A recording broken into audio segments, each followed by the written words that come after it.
Hi, welcome to Detours, Understanding Acquired Brain Injury. This is something a little different. I'm speaking more from the survivor perspective, and sorry for the bouncy camera shots because unfortunately one of the symptoms of my brain injury is that my hand bounces around because I've got bad tremors. One of the things I want to talk to you about today is about survivorship and the grim prognosis that physicians always seem to give. Why? A doc will always say, oh, they're not going to make it, all that kind of thing. Well, there are a couple of reasons why you'll hear that from the ICU doc, why you hear that from the ER doc, whatever else. The physicians who are there or who will say, oh, they're going to always be disabled like that or whatever else. There are a couple of reasons. There are about three major reasons for that. Now, first of all, in the ICU and the ED, the majority of people who have severe traumatic brain injury, they don't make it. They do die. About 50%, maybe a little more than that, do die from their brain injuries. The thing is, they're not posting. They are not posting on Facebook. They are not posting because they are dead. And so there's what's called the survivorship bias.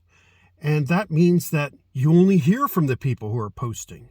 Or those who have severe disabilities, they're not posting because they can't. They can't type anymore.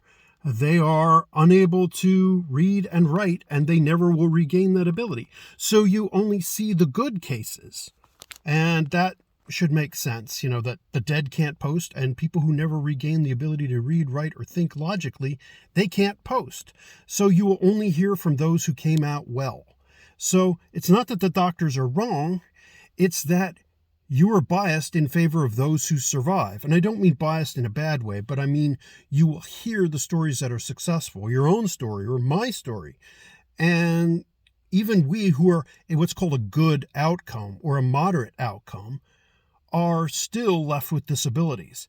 This just reflects how bad a traumatic or an acquired brain injury really is.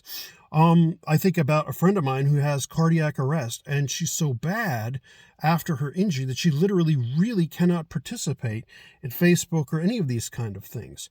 And she's one that is a bad outcome, but she can't participate. And there are hundreds of thousands, millions more who are like that, and not to mention those that land in the cemetery.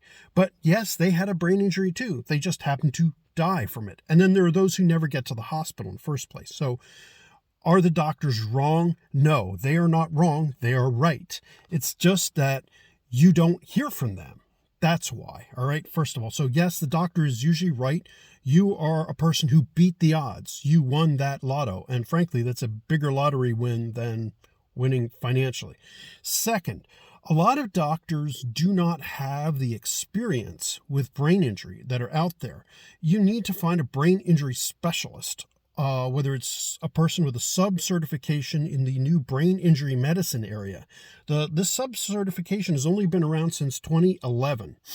And so if you're dealing with a critical care physician or somebody like that, that area of medicine, the sub-cert has only been available for a very short time. And considering that emergency medicine has only been recognized since 1985, a subspecialty for psychiatrists, neurologists, and physiatrists, that is physical medicine docs, that's only been around since 2011. That's pretty remarkable. And third, many docs are also told by the lawyers at the hospital, do not give a good prognosis or a strong prognosis because the family will sue the crap out of you if this does not happen. If you tell them, oh, everything will be fine, they'll do better, they'll be one of those good survivors, and it doesn't happen, the family will sue you and sue the hospital for a lot of money because they're seeking money and vengeance for something that we cannot control.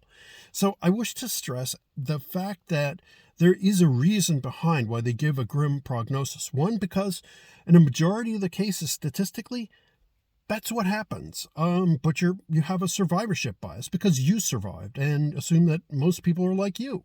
But the fact is, for traumatic brain injury, that is not the case. Secondly, because most doctors don't know about traumatic brain injury, and we need to do a better job in educating them. And I'm hoping that I will be able to do that too.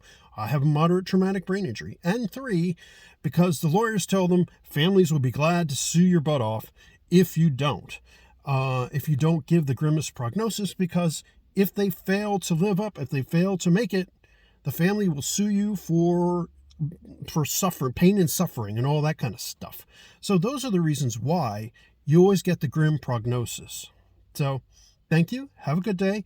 And thank you for watching Detours, Understanding Acquired Brain Injury.